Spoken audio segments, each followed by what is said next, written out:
We'd been planning this camping trip for months, and finally, the day arrived. 5 friends, myself, Elias, Willow, and River, were all eager to escape the city's relentless hustle and bustle for a weekend. We'd chosen a remote forest in upstate New York, a getaway far from the noise and pollution.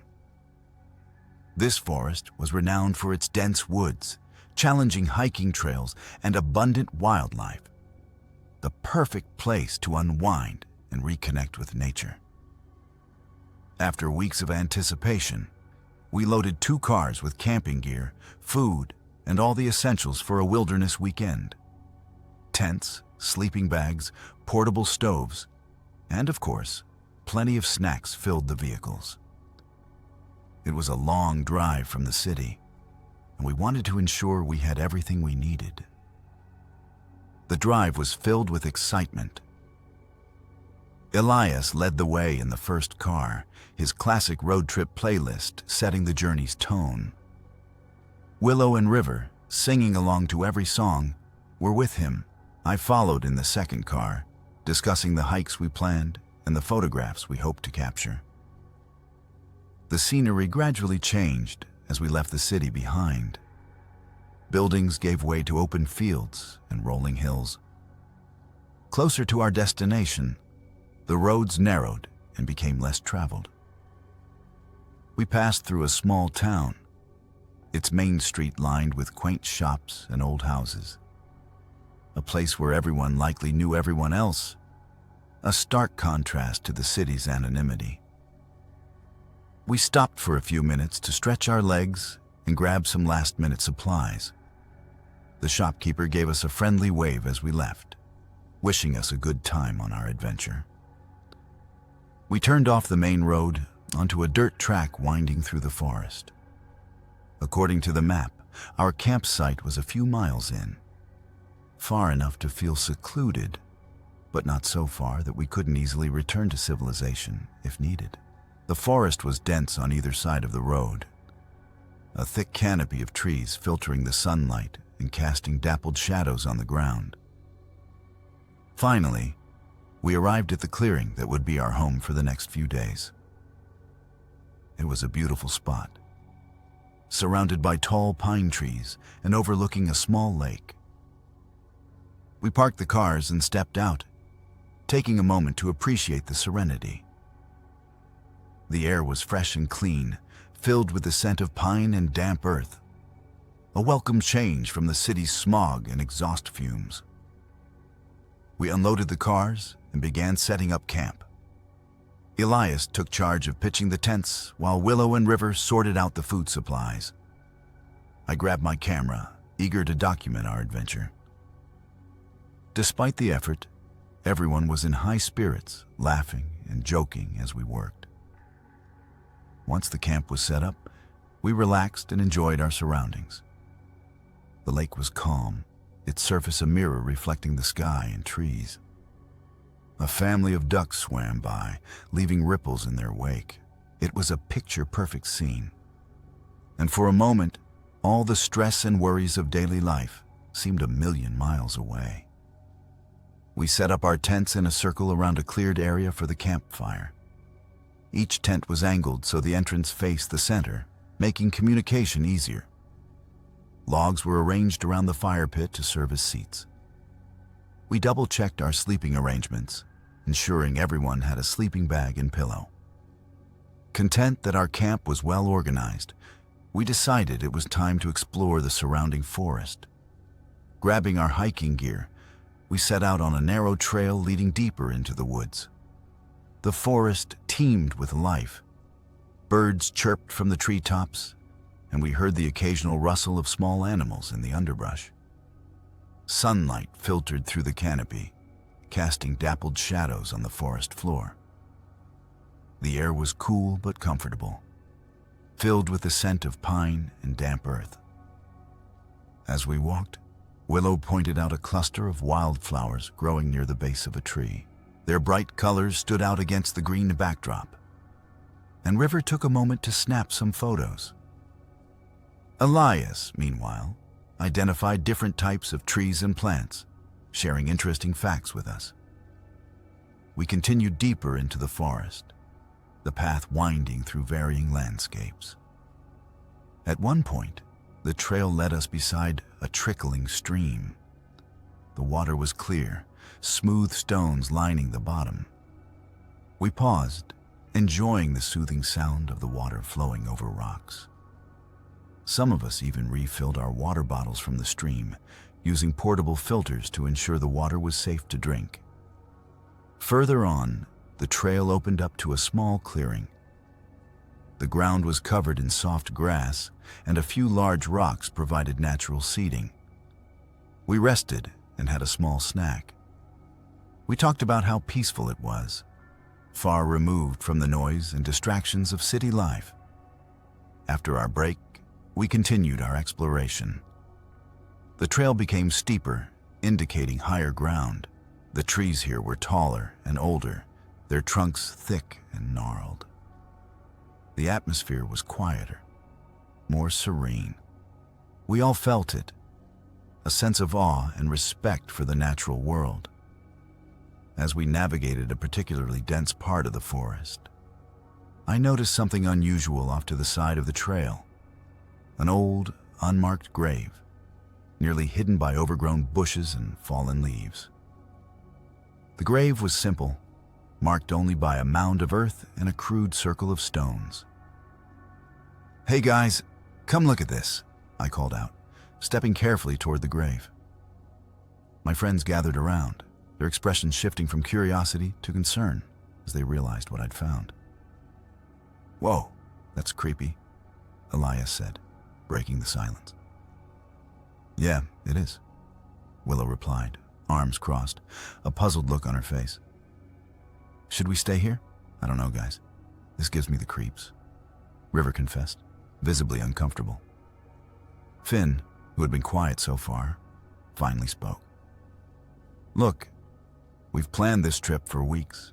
Are we really going to let some old forgotten grave mess it up?" We debated, weighing the pros and cons. The forest was vast, and we'd walked quite a distance. Resetting camp would mean losing valuable daylight, and we were all tired from the hike. On the other hand, the grave added an element of discomfort to what was supposed to be a relaxing weekend. "Here's a thought," Willow began. "What if it's just a pet grave? People bury their pets in random places sometimes." Elias raised an eyebrow. "In the middle of a forest? That's a bit of a stretch." "I agree with Willow," I chimed in. "It could be something simple like that. Plus, we have our tent set up, the firewood is ready, and it'll be dark soon. It's a hassle to move now." Rivers sighed, her eyes meeting each of ours. "All right, I guess we're staying then. But if anything weird happens, I'm out of here." We all nodded in agreement, a collective sense of resolve settling over us. Yes, the grave was unsettling. But the purpose of our trip was to enjoy nature, to escape the grind of daily life. We wouldn't let an old, unmarked grave deter us from that goal. With the debate settled, we turned our backs to the grave and headed back to our campsite, where our tents and a soon-to-be-lit campfire awaited. The forest was a maze of towering trees and scattered underbrush, but we'd marked our path well enough to find our way back. The sun was lower in the sky, casting long shadows that stretched out on the forest floor like dark fingers. The air was cooler, and the scent of damp earth and pine filled our nostrils. The atmosphere was different. A tension was among us that wasn't there when we first set out to explore. Each snap of a twig underfoot sounded louder. Every rustle in the bushes drew our eyes. We walked in a tight group, subconsciously staying close for comfort and safety. The grave had, in some subtle way, altered the tone of our adventure. Despite the unease, the forest was still beautiful. The canopy above was a mix of greens and golds, with the occasional flash of red or orange signaling the approach of autumn. Sunlight filtered through the leaves in scattered beams, creating pockets of warmth on the otherwise cool forest floor. The sound of a distant stream was a gentle reminder that life in the forest continued as it always had, regardless of the human intruders and their fears. Finally, the clearing where we'd set up camp came into view. The sight of our tents and the unlit fire pit offered a sense of relief and familiarity. We quickened our pace, eager to leave the unsettling thoughts behind and focus on the evening ahead. As the sun set and the sky darkened to a deep blue, we gathered around the campfire we'd built in the center of our clearing. Logs and twigs crackled and popped as the flames danced, throwing flickering shadows against the surrounding trees. The warmth radiating from the fire felt comforting against the chill settling in with the night air. We each grabbed a stick, skewered marshmallows, and held them over the flames until they turned a golden brown. As we ate the gooey treats and shared stories from our past, laughter filled the air. For a brief moment, the discovery of the grave faded from our minds, replaced by the simple joy of friendship and the beauty of nature. Then, cutting through the sound of our laughter and the crackling fire, we heard footsteps. These weren't the soft, skittering steps of a forest creature. They were heavy, seeming to circle our tents, located a few yards from the fire. All conversations ceased, and the atmosphere became thick with tension. Our eyes met across the fire, each of us searching the other's faces for a rational explanation. Did anyone else hear that? I finally mustered the courage to ask, breaking the silence. Yeah, I heard it, Willow whispered. Me too, Finn added, his hand gripping a flashlight so tightly that his knuckles had turned white. Should we check it out? Elias questioned, though his tone suggested he already knew our collective answer. A heavy silence hung in the air, punctuated only by the popping of the firewood. No one volunteered to investigate, and no one suggested we pack up and leave. Instead, we made a silent, mutual agreement to rationalize the footsteps. Maybe it was a deer wandering close to camp, we told ourselves. Or perhaps a raccoon, an owl, or some other nocturnal animal. After all, the forest teemed with wildlife, and we were the intruders in their home. With this shaky reasoning, we tried to push away the uneasy feeling that had settled over us, refocusing our attention on the fire as it continued to crackle and blaze, offering its warmth but not the sense of security we felt just moments before. Let's not ruin the night, River said, her voice filled with forced optimism. She clearly didn't feel it. She picked up her marshmallow stick and poked at the fire, sending a shower of sparks into the air. We nodded in agreement, our faces showing strained smiles. Slowly, we tried to steer the conversation back to our earlier topics, attempting to recapture the carefree mood.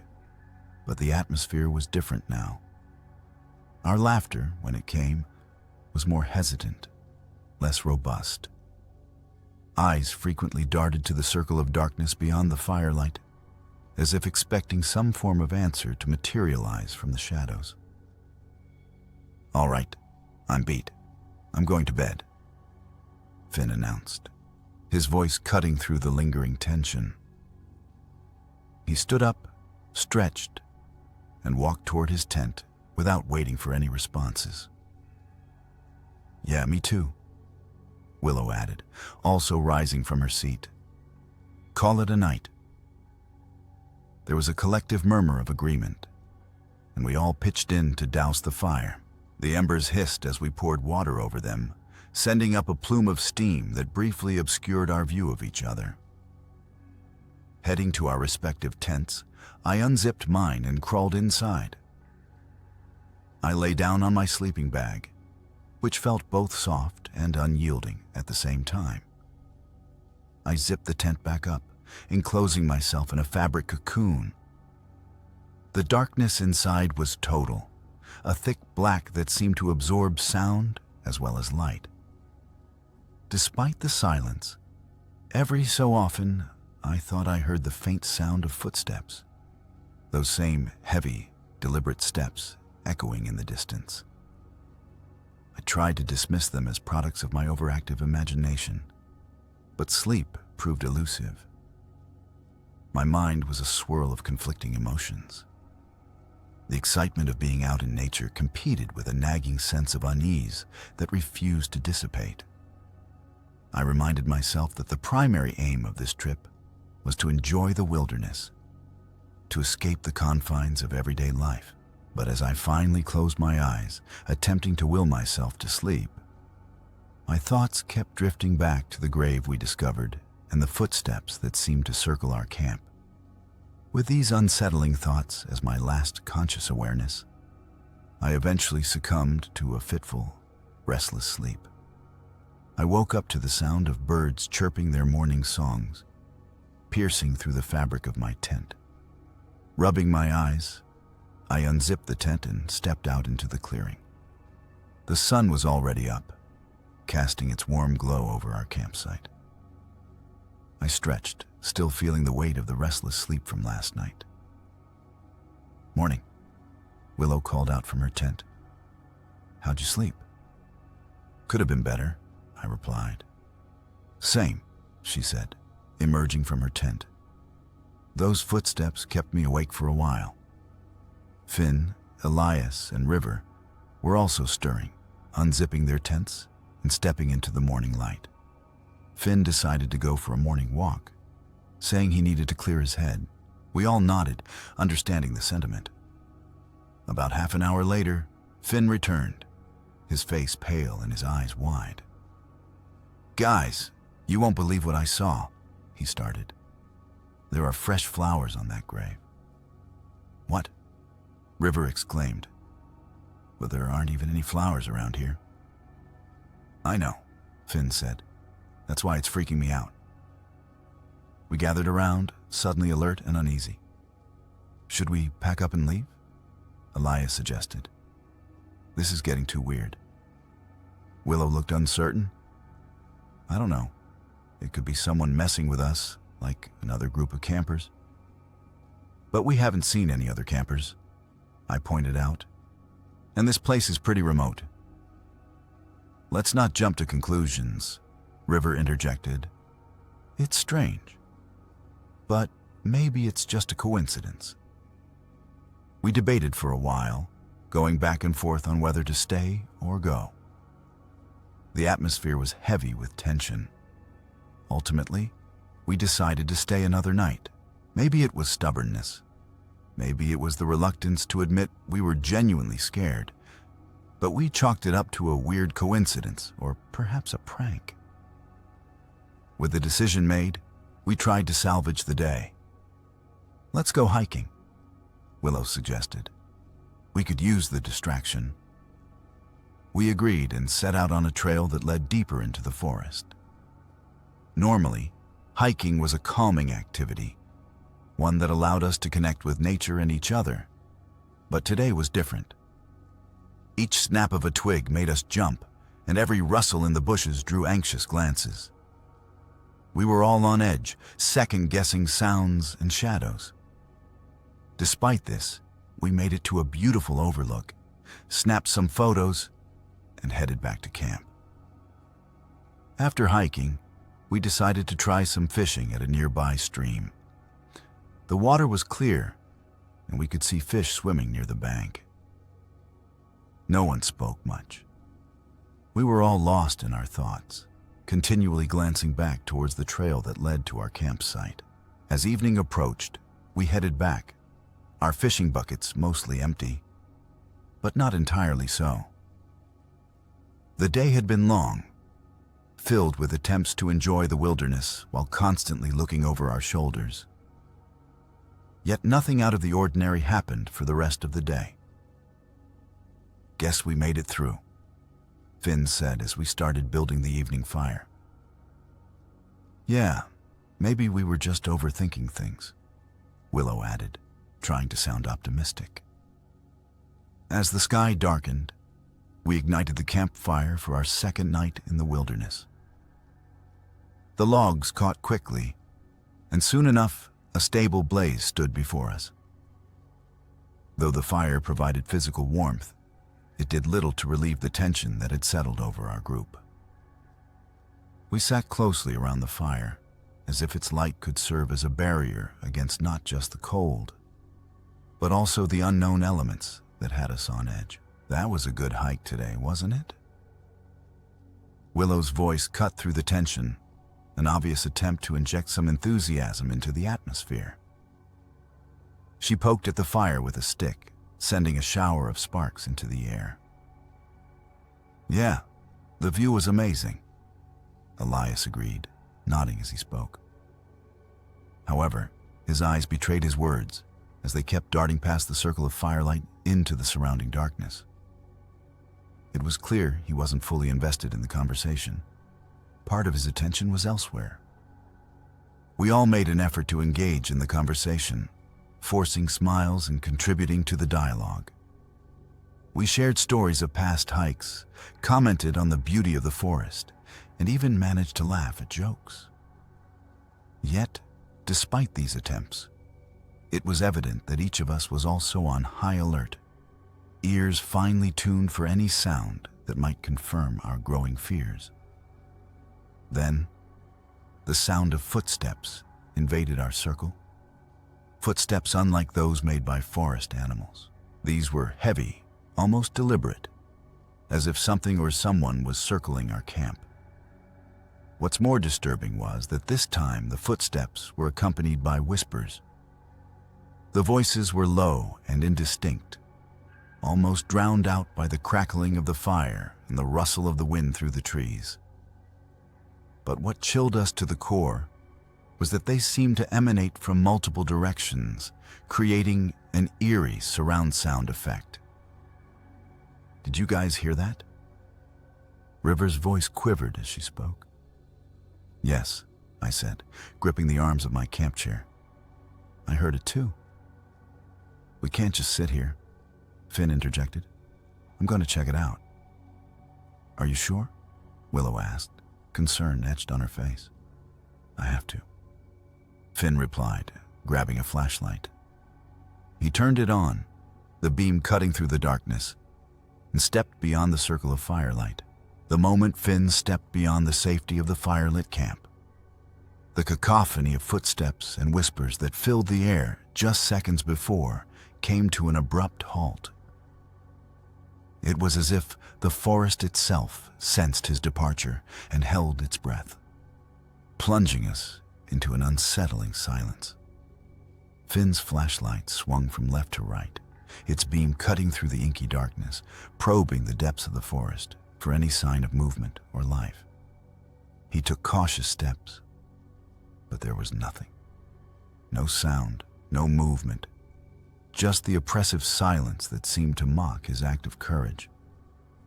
After a tense few minutes that felt much longer to those of us waiting in camp, Finn retraced his steps and returned. His face was flushed, a complex mix of relief that he found nothing and confusion over the inexplicable events. There's nothing out there, he announced, lowering the flashlight and turning it off as if to emphasize his point. It's all quiet now. Guys, look, Elias interjected suddenly. He pointed toward the area where we'd stored our food bags. The sight that greeted us was chaotic. The bags were torn open, their contents scattered haphazardly around the area. Packets of trail mix, cans of beans, and other food items were strewn about, and it was immediately apparent that some items were missing altogether. What? River started, her voice rising in alarm as she rushed over to her own backpack. She rifled through it and then looked up, her face pale. My camera's gone? Mine too, Willow chimed in, already at her bag and checking its contents. And my phone's missing. We all checked, and it was true. Personal items were missing from each of our bags. But what really made our hearts sink was when Elias held up the empty case that had held our map and compass. "We're screwed," Elias said, his voice carrying a finality that left no room for debate. Panic set in like a fast, spreading wildfire among us. Without a map and compass, the option of leaving was effectively off the table. The realization that we were trapped bore down on us, its weight almost suffocating, transforming our campsite from a place of leisure into a zone of danger. "Okay, let's think," I interjected, forcing myself to maintain composure. "We still have our tents, and there's some of our food left. We need to secure everything and take turns keeping watch tonight." "Do you really think that'll help?" River asked, her voice tinged with a mixture of fear and skepticism. Her eyes met mine, searching for reassurance that I couldn't fully give. "It's better than doing nothing," Willow answered before I could. She started gathering the remaining food items, placing them in a more central location near the fire. Taking her lead, we all sprang into action. We gathered what was left of our belongings and placed them as close to the tents as possible. The food was put into whatever sealable containers we had left and then placed at the center of our encampment. We stoked the fire, adding more wood in an attempt to make it bigger and brighter. The hope was that the increased light might serve as a deterrent to whatever or whoever had been toying with us. We then settled back into our chairs, forming a tighter circle around the fire. A single flashlight was passed around, and the person holding it was responsible for scanning the dark perimeter of our campsite.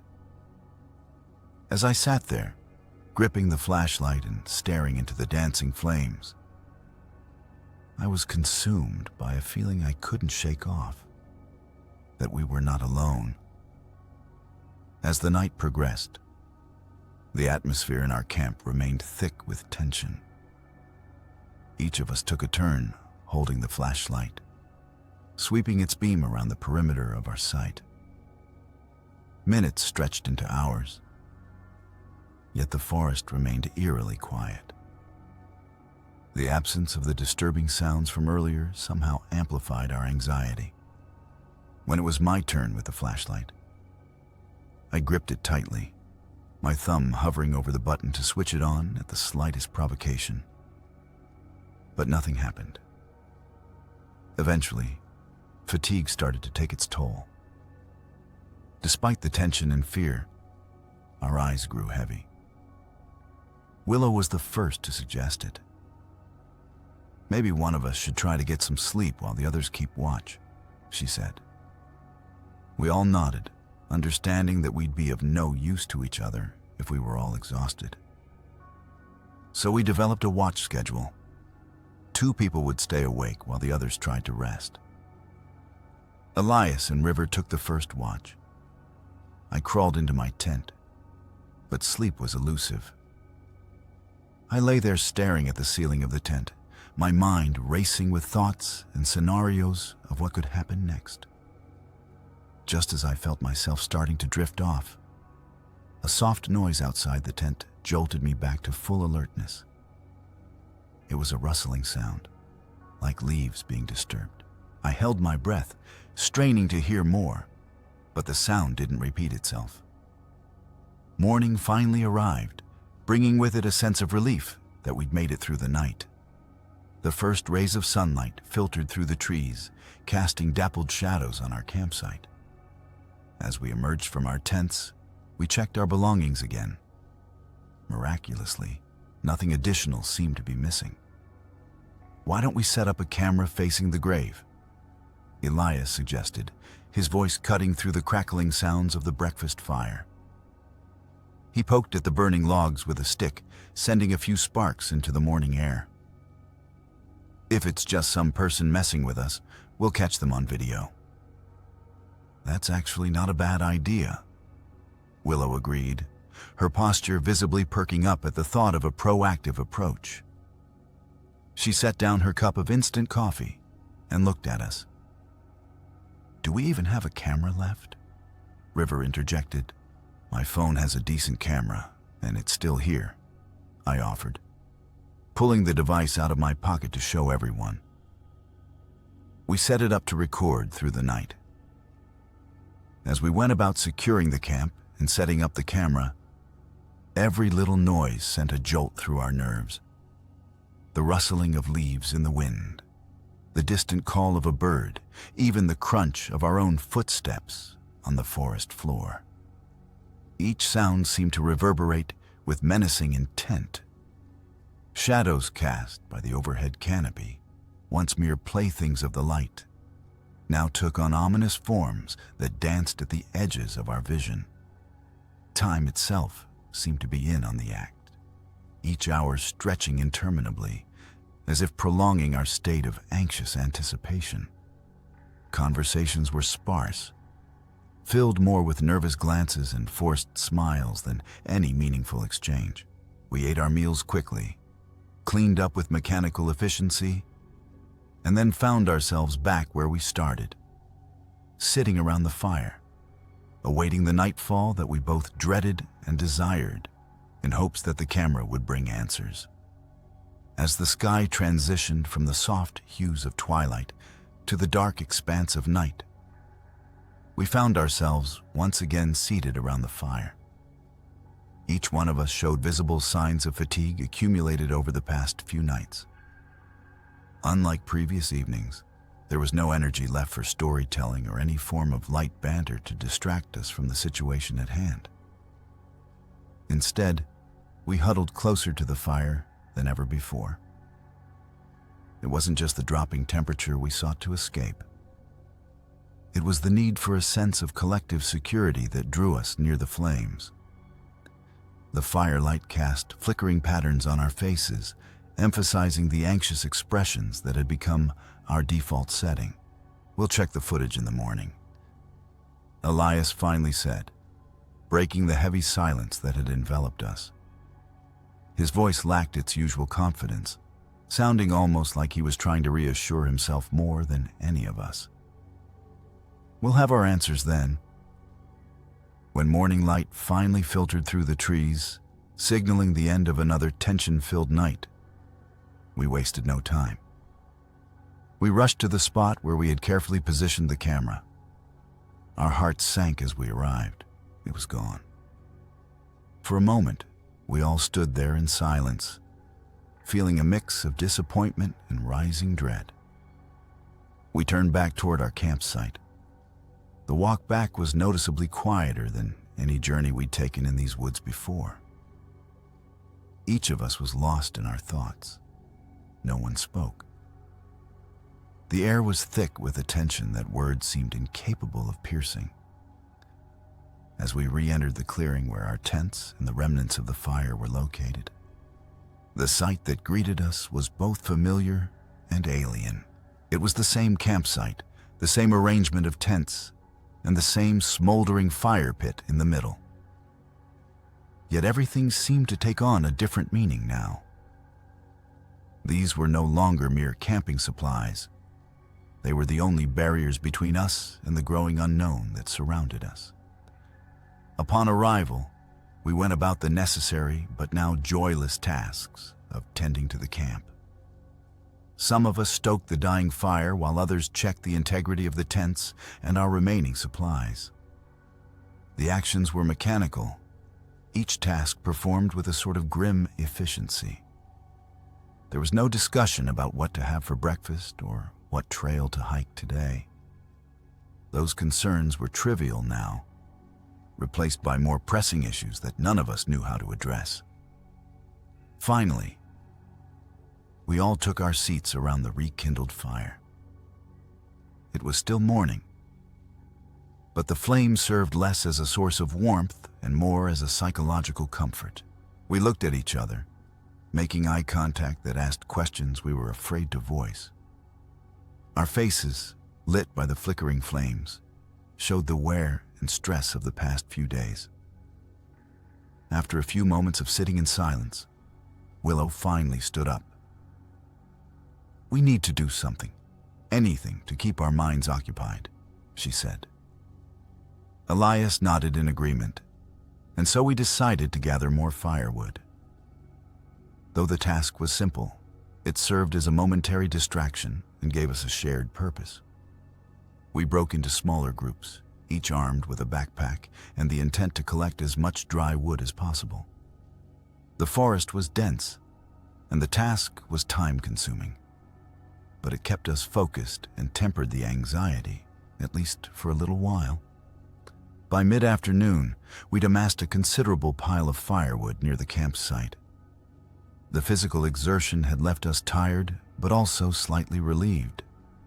It felt like we'd achieved something, however small. Next, we turned our attention to food. Using the supplies we had left, we prepared a modest meal. As the sun began its descent, painting the sky with shades of orange and purple, we double-checked the tent stakes and zippers, ensuring everything was as secure as it could be. The firewood we collected earlier was placed near the fire pit, ready to fuel the flames through another unpredictable night. When all the preparations were complete, we found ourselves back around the fire. Night had fallen, and the forest around us descended into darkness, its nocturnal sounds beginning to fill the air. We lit the fire, and as the first flames leapt up, they cast a glow that seemed both comforting and ominous. There was nothing left to do but wait. As the night wore on, the unsettling sounds, footsteps, and whispers that had been our constant companions these past nights grew more pronounced. They weren't just background noise anymore. They were loud, deliberate, and increasingly bold. It felt as if whatever or whoever had been skirting the edges of our camp was now closing in for a more intimate encounter. Is it just me? Or are those footsteps getting closer? River whispered, her voice tinged with a mix of fear and disbelief. Her eyes were wide as they darted from one dark corner of the forest to another. You're not imagining it, I replied, my own voice barely above a whisper. The flashlight in my hand felt like my only connection to a sense of safety, and I gripped it tightly. Its beam stabbed into the darkness as I scanned the surrounding woods, half expecting to see something staring back at us. Time seemed to have slowed to a crawl, each minute stretching out as if mocking our impatience for dawn. Every small sound in the forest was now a siren call for our heightened senses. The rustle of leaves in the wind, the occasional snap of a twig under unseen weight, and even the normal nighttime calls of forest creatures seemed amplified, as if joining in the chorus of whispers that circled us. Willow couldn't stop checking her wristwatch. It was as if she was trying to will time to move faster, to bring us to the safety of daylight. Eventually, we agreed to call it a night, although the term felt somewhat ironic given that none of us expected to actually sleep. We doused the fire, reducing it to a smoldering pile of ash and embers. Then, one by one, we retreated to our tents. I unzipped my tent flap and stepped inside, zipping it shut behind me. I lay down on my sleeping bag, flashlight in hand. Despite the physical fatigue that weighed down my limbs, my senses remained alert, straining to catch any out-of-place sound or movement. Sleep was elusive, coming in short, restless bursts. Each time I drifted off, my own imagination, now fueled by the events of the past few days, conjured up sounds and scenarios that jolted me back to wakefulness. A distant owl hooting, the wind rustling through the leaves. Every little noise seemed to be amplified in the stillness of the night. Hours passed like this, each minute feeling longer than the last, until finally exhaustion took over and I slipped into a fitful sleep. I was woken up by the sound of birds chirping their morning songs, cutting through the fabric of the tent. For a brief moment, I forgot where I was and why I was so tense. but reality quickly set in as I remembered the events that had unfolded. I unzipped my tent and stepped out into the clearing. Dawn had broken, and the first light of the day filtered through the trees, casting long shadows on the ground. The others were already awake, emerging from their tents with a mix of relief and weariness evident on their faces. We exchanged brief nods, acknowledging the unspoken fact that we'd made it through another night. "I'm done with this," Finn suggested. "We should pack up and get out of here as soon as possible." We all quickly agreed. Before leaving, we decided to make one final walk to the grave. Morbid curiosity, perhaps, or maybe a need for some form of closure, drove us there. The air grew heavier as we approached the spot. The sight was just as eerie in the daylight, but the fresh flowers that had been placed neatly on the grave yesterday were no longer there. In their place, lying scattered around the grave, were old, faded photographs. My hand trembled as I picked one up. My heart felt like it was plummeting to my stomach. "That's me," I said, showing the photo to the group. It was a picture of me at our campsite, unaware that I was being photographed. "Here's one of me too," Willow added, her hands trembling as she held up another photo. Each of us found a photo of ourselves, each taken within the last few days in various locations around the camp. "Look, what's this?" Elias said. He was kneeling next to the grave, brushing away some leaves to reveal hidden items. As he picked them up, we saw it was our missing map and compass. Accompanying them was a hastily scribbled note that read, "Leave now." The message couldn't be clearer. Using the returned map and compass, we navigated our way through the forest. The atmosphere was tense, and each of us was keenly aware of every sound and movement around us. My senses were heightened to a near painful degree. When we finally stepped out of the forest's edge and spotted our vehicles parked in the clearing, a collective sense of relief washed over us. As I slid into the driver's seat and started the engine, I found myself compelled to glance back at the forest one last time. We were leaving this place physically unharmed, but the psychological toll was evident. The mystery surrounding the unmarked grave and the series of haunting events that unfolded remained unresolved, leaving us with more questions than answers.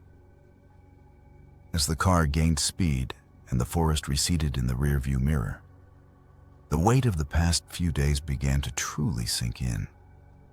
The car was unusually quiet during the drive back. The radio was off, and nobody was in the mood for conversation. Each of us was wrapped up in our own thoughts. The silence was punctuated only by the hum of the engine and the occasional noise from the road. As the miles rolled by, it became increasingly clear that while we may have left the forest behind, the mystery it presented and the questions it raised would continue to occupy our thoughts for a long time to come. That's the end of today's story. I hope you liked it as much as I did. Have you ever experienced something similar? Share your thoughts in the comments. Like and subscribe for new daily stories and to support our channel. See you soon.